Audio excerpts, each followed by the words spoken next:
Bienvenidos al episodio número 28 de la primera temporada del podcast Investigación Clínica Global.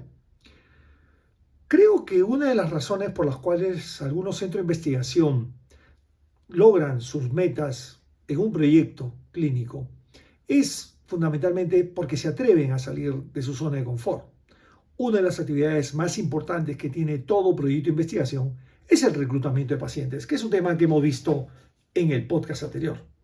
Pero esta semana hemos discutido, sobre todo por una reunión relacionada con enfermedades raras, cuáles son algunas debilidades de esta actividad dentro de los centros de investigación en Latinoamérica. Yo creo que una de las razones importantes por las cuales se retrasa el proyecto de investigación es el reclutamiento. Pero ¿por qué los médicos de Latinoamérica no reclutan? Si tomamos en cuenta el ejemplo de centros de investigación tan importantes en algunos países de la región que se atreven a salir de su zona de confort, podemos encontrar claramente que ellos son proactivos en la búsqueda de pacientes. Porque, evidentemente cuando uno entrevista a un investigador principal y él dice, sí tengo pacientes, debo entender que de algún lado deben salir estos pacientes. Entonces, lo que hemos comprobado es que hay una ausencia, primero, una ausencia de base de datos clara de pacientes que pueden ser elegibles para un proyecto de investigación. Las razones son varias. Este cuello de botella tiene algunas causas que están relacionadas con barreras estructurales, barreras regulatorias, barreras tecnológicas y barreras éticas. Esto es lo que vemos en la región actualmente. Entonces, un centro de investigación que quiera ser profesionalizado y quiera dar un paso adelante, tiene que romper esas barreras que significa estar sentado esperando que el paciente elegible para un proyecto venga. Un primer paso que me parece sumamente importante es la construcción de una base de datos. ¿Y por qué no se puede hacer esto? Tal como habíamos hablado hace un instante, la fragmentación y baja digitalización de los sistemas de salud en Latinoamérica es un punto importante. La mayoría de países de esta región tienen sistemas de salud mixtos, fragmentados y con bajo nivel de intraoperabilidad. No hay comunicación entre ellos. Muchas instituciones públicas y privadas aún trabajan con historias clínicas en papel, aunque les parezca extraño y raro en algunos países, y hay sistemas digitales incompatibles si es que tuvieran las historias clínicas electrónicas entre una y otra institución. No hay comunicación entre ellas. Entonces, no existe en consecuencia una plataforma integrada a nivel nacional o regional que permita conectar esos datos clínicos con las instituciones de investigación o con los centros de investigación de las mismas instituciones. Ese es el primer punto. El segundo punto tiene que ver con la ausencia de marcos regulatorios para la reutilización de datos. Por supuesto, nadie quisiera que compartan los datos de una persona con respecto a esa enfermedad. Pero para eso tenemos que tener normativas claras sobre cómo reutilizar estos datos clínicos de los pacientes para fines de investigación, algo que debe ser absolutamente delimitado sin infringir los derechos de privacidad. Esto es importante y esencial porque si yo quiero hacer crecer la actividad, tengo que legislar alrededor de este punto clave. La ley de protección de datos personales en muchos países de Latinoamérica, como sucede en Argentina, como sucede en México o en Colombia, limita el uso de esta data de forma explícita. Entonces, yo tengo que tener una autoridad central para registros clínicos que permita construir esa base de datos poblacionales en base a la legislación vigente. Es imposible que un país no tenga, por ejemplo, un número claro de pacientes con diagnóstico con alguna enfermedad rara, que es un problema sumamente común en Latinoamérica. Este es un punto clave que los decisores deberían impulsar para poder lograr. El tercer punto de esta falta de ausencia de data es la falta de inversión institucional en registros específicos. Vivimos en un sitio, en una región donde probablemente los sistemas de salud reciben un PBI muy bajo, más bajo de lo que recomienda la OPS, y además los hospitales solo sirven para tratar y atender pacientes, por supuesto que es su origen, pero no existen incentivos económicos, regulatorios, que hagan que estos hospitales públicos o privados o las mismas aseguradoras generen bases estructuradas de pacientes con determinada patología. Es decir, tengo mi lista de pacientes y mi número de historia clínica, pero no los tengo agrupados por pacientes. Algunos registros de enfermedades existen, por supuesto. Estoy hablando de la generalidad, no de las cosas excepcionales, como por ejemplo en pacientes oncológicos o con algunos grupos de pacientes con enfermedades raras. Pero no están diseñadas propiamente para investigación clínica ni tienen criterios de inclusión estandarizadas que deberían tener para que ese flujo de ser elegible y participar en un ensayo clínico pueda ser llevado a cabo rápidamente. Los datos clínicos, además, muchas veces no están codificados. Nosotros conocemos cuál es el ICD-10 para el registro de enfermedades, pero entre los mismos médicos, una misma enfermedad muchas veces es catalogada con otro código y eso hace difícil incluir o la búsqueda automatizada para esta data.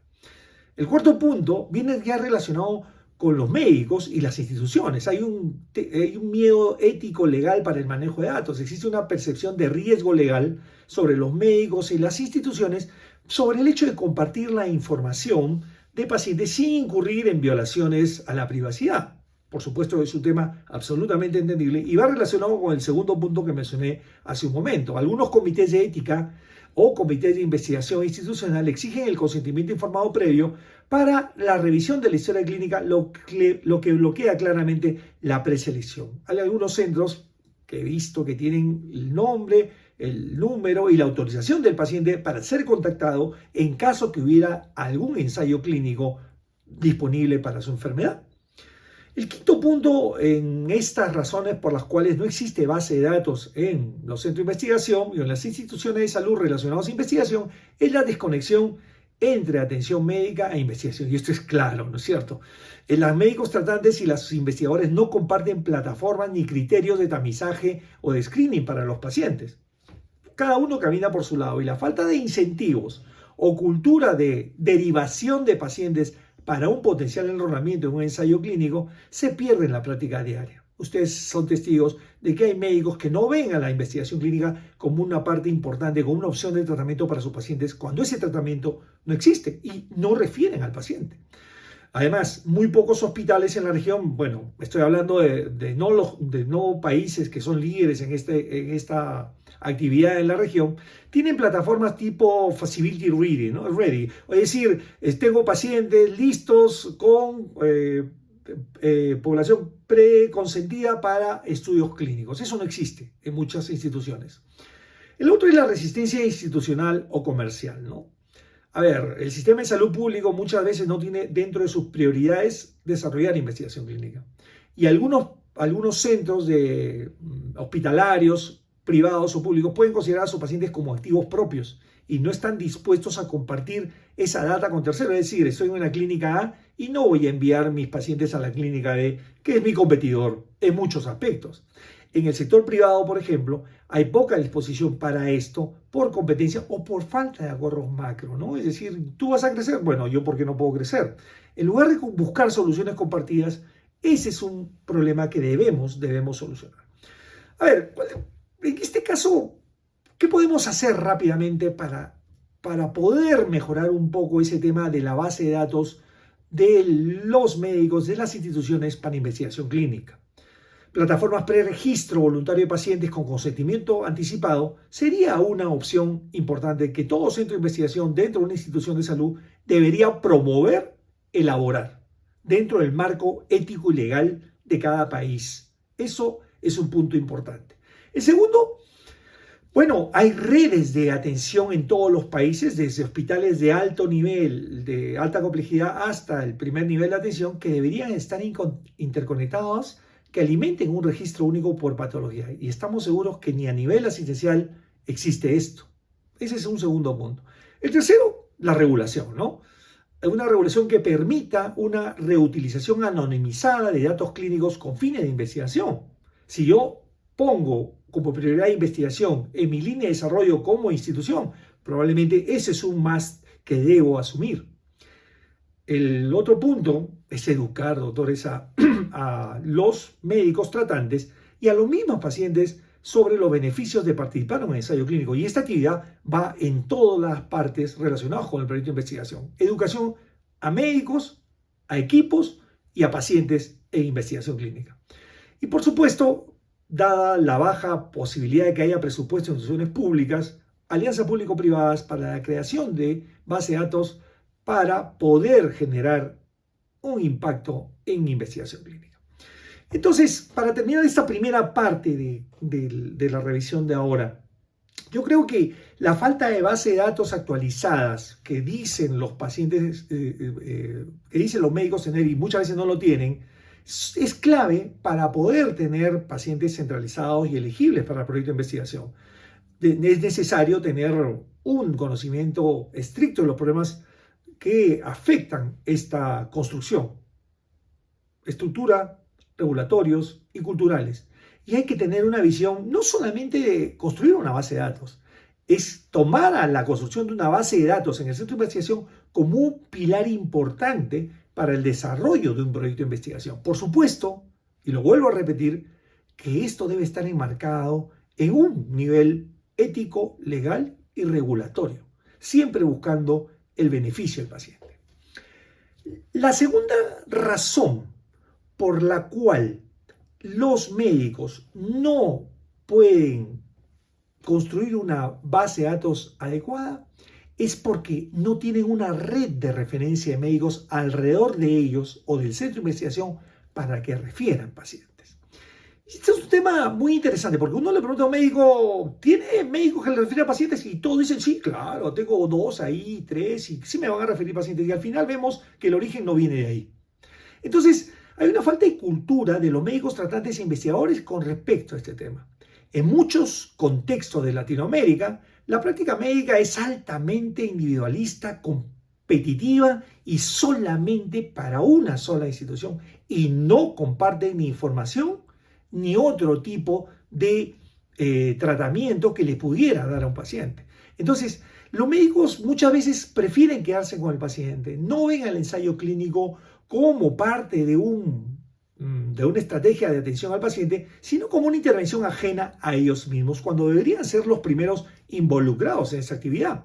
El temor de perder al paciente no es irreal, ¿eh? Ojo, los médicos lo sienten y lo piensan, y entonces pensar que otro médico va a ir a otro médico, a otra institución, y van a dejar de verlo y nunca más van a regresar con ellos, es algo que debe ser dejado de lado porque en realidad se debe respetar ese tratamiento como un médico principal en el paciente. Ese es un punto clave del centro y del médico referidor. El otro punto, a pesar que nos cueste creerlo, siendo el médico científico, es la desconfianza que tienen sobre los ensayos clínicos y la investigación clínica. Muchos médicos no comprenden bien el propósito de esta actividad. Lo ven solamente como una forma, entre comillas, de ganar dinero. Pero además de eso no entienden lo que significa un proyecto, ni el diseño, ni la fase del estudio, 1, 2, 3 o 4, y tampoco el beneficio que tiene el paciente, porque evidentemente no han sido formados en investigación clínica. Eso también hay que tener en cuenta. Y algunos, por supuesto, no son los menos, tienen prejuicios éticos y científicos creyendo que los estudios son experimentos y no contribuyen al sistema de salud y menos al paciente. Y además, por supuesto, no son controlados por los organismos regulatorios ni éticos, ¿no? Eso también es un tema que hay que explicar. Y finalmente, hay médicos que van a los congresos, pero no a congresos en investigación clínica, para médicos generales o especialistas, y que probablemente esa falta de información es la que genera el desconocimiento que nosotros tenemos, ¿no? Ven un congreso médico, reciben información acerca de un ensayo clínico, pero no entran a ver cómo se hizo el ensayo clínico. El tercer punto es la falta de incentivos académicos, de prestigio, de económico, ¿no? Es decir, en los países de Latinoamérica, referir a un paciente a un estudio clínico no representa ningún beneficio para el médico que deriva el paciente. Probablemente para el equipo de investigación sí, pero ¿el beneficio para el médico referidor? A diferencia de modelos en Estados Unidos, en Europa, donde usted sabe que esa actividad se desarrolla 3, 4, 5 veces más que en nuestra región, hay mecanismos legítimos aprobados por ética de retribución o reconocimiento o coautoría. En Latinoamérica, estas prácticas son poco comunes o peor aún, son mal vistas por todos. Y algo que deberíamos reformular dentro de la cultura de la referencia de pacientes. El envío de pacientes no se considera un indicador de desempeño clínico para los médicos. Bueno, mientras más pacientes, mande un ensayo clínico, ¿cómo voy a ser considerado? ¿Cuál es el beneficio que voy a tener yo? Ya, el paciente, pero el médico, y eso implica que si no tengo incentivo de la institución donde yo trabajo, pues sea pública o privada, para esa actividad, ¿la voy a hacer? El cuarto punto es la ausencia de estructuras formales de red de referencia. Es decir, sí lo conozco y lo llamo de vez en cuando. No. Es que el hecho de conocer a un médico que pudiera referirme a pacientes no me asegura que me refiera a pacientes. Entonces, hay que construir esa red de médicos referadores y esto es una actividad de todo el equipo de investigación. Entonces, la construcción alrededor de un centro de investigación de 8 médicos tratantes que pudieran referir pacientes y darle las herramientas para esto es fundamental. Porque si yo no le digo a un médico cómo va a referirme al paciente, probablemente nunca lo haga. Y si yo lo llamo una vez cada mes, tampoco lo va a hacer. Entonces, tengo que diseñar un protocolo estandarizado que actualmente no existe en muchos centros. Quiero diferenciar los que sí lo hacen con los otros que no lo hacen. Entonces, esos centros que sí lo hacen pueden construir actividades para facilitar esa referencia. Es decir, algoritmo de identificación rápida, consentimientos previos, contacto directo para discusión de grupos. Esa forma de comunicación es fundamental entre ese grupo de médicos que yo considero como red para que ellos puedan enviar pacientes al centro de investigación. El quinto punto es las limitaciones logísticas para el médico tratante. Hemos visto proyectos en la región donde el centro de investigación está acá y los médicos referidores están a 80 kilómetros a la redonda.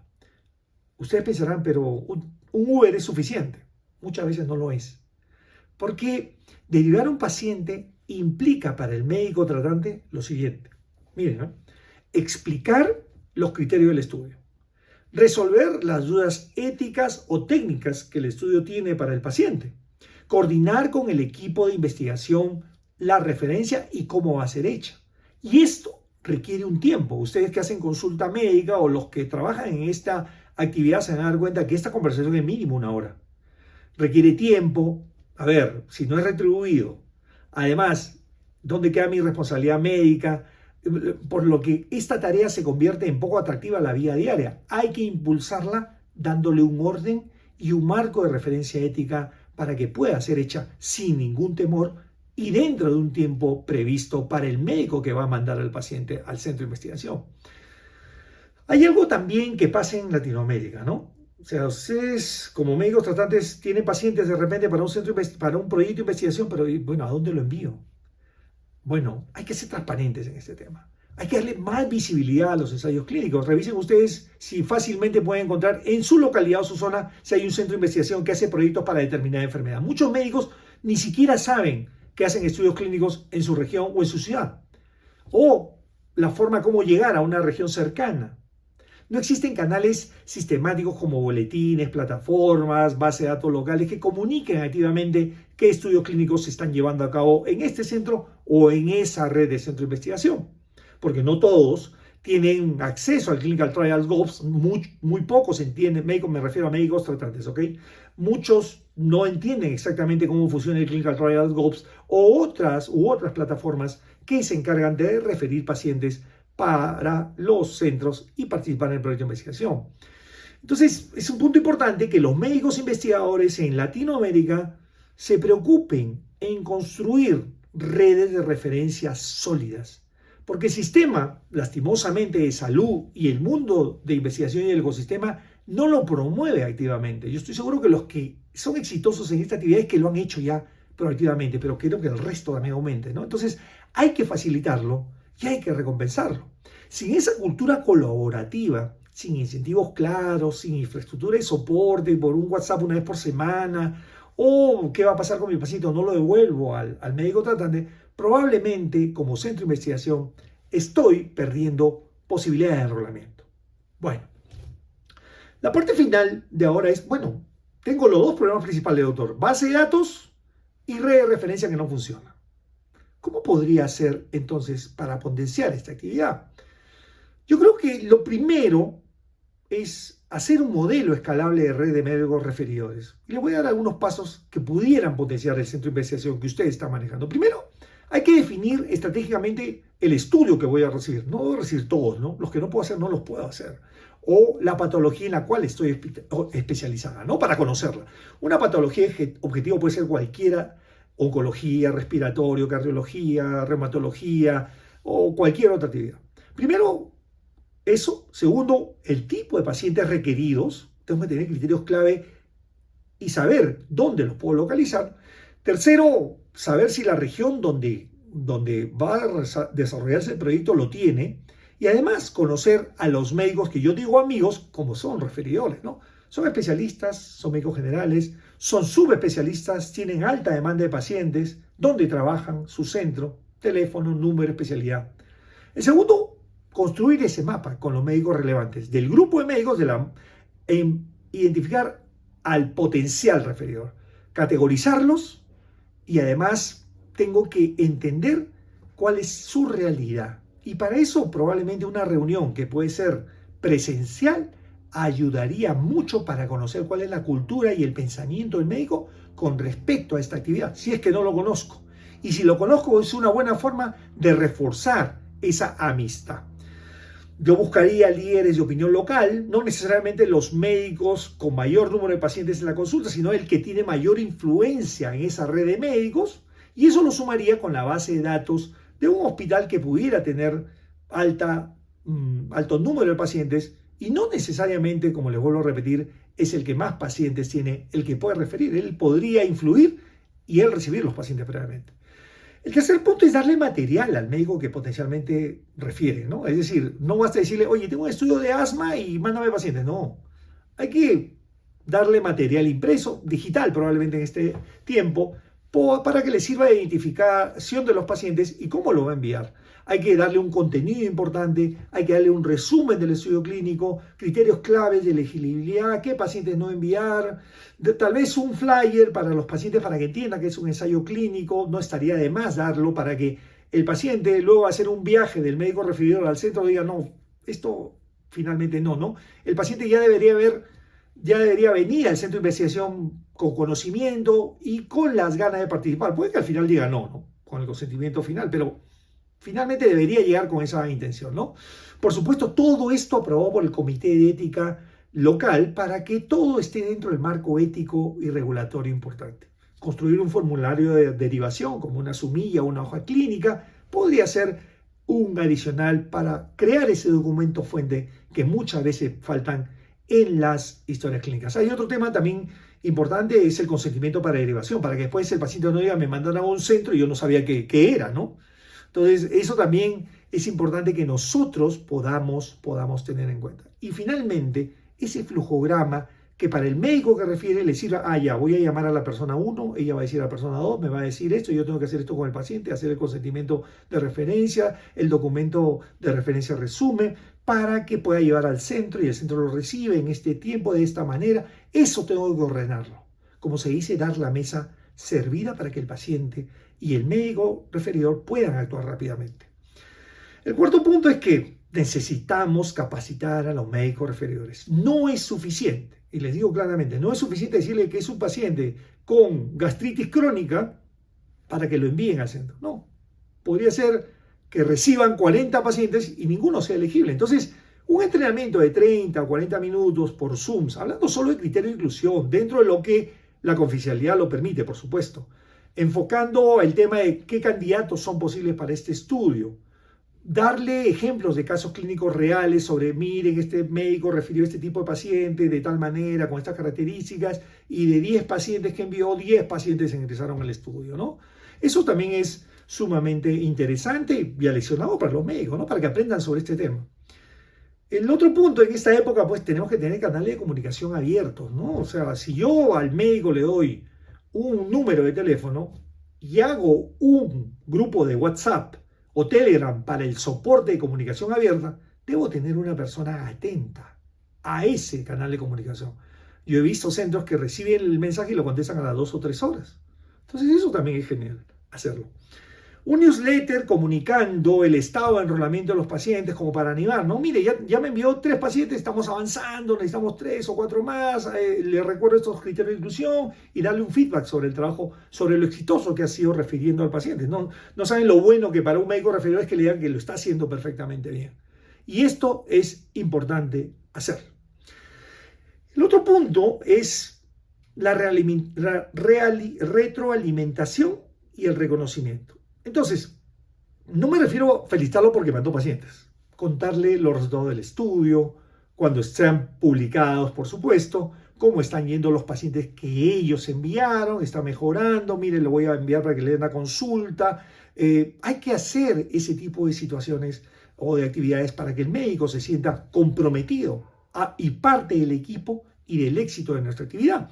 Esto, por supuesto, debe estar normado y dentro de la regulación que las buenas prácticas clínicas lo permiten. El otro punto, y es algo que finalmente debemos hacer en toda actividad, es monitorear, ¿no es cierto? Es decir, yo tengo que tener cuántos pacientes me refirió el doctor 1, 2 y 3 y de qué zona vinieron referidos. Tengo que monitorear también cuánto tiempo demoró entre el momento que fue referido del consultorio hasta que llegó al centro de investigación. ¿Cuántos de los que llegaron referidos se convirtieron en pacientes del proyecto de investigación? Identificar, por ejemplo, a champions, ¿no? Como en toda actividad, en cualquier corporación identifican al mejor o al campeón. El champion es una forma de estimular a la persona a ser mejor. Y expandir, por supuesto, si la primera etapa de los médicos enroladores o referidores no funciona, hay que seguir buscando activamente como centro de investigación o como la persona que en el centro de investigación está entrenada para hacer esta actividad. ¿Cuál es la conclusión del episodio del día de hoy del podcast? A ver, la falta de base de datos actualizada y de redes de médicos referidores alrededor de un centro de investigación no es un problema técnico, es un problema estructural, como hemos visto.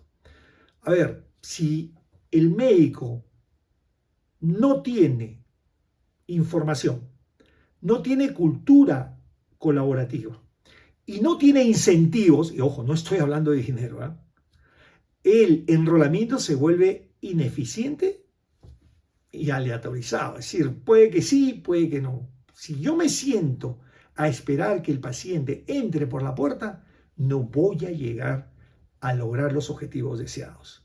Los centros que desean crecer y que hemos visto que han crecido en investigación han salido de esa zona tan gris que significa la zona de confort.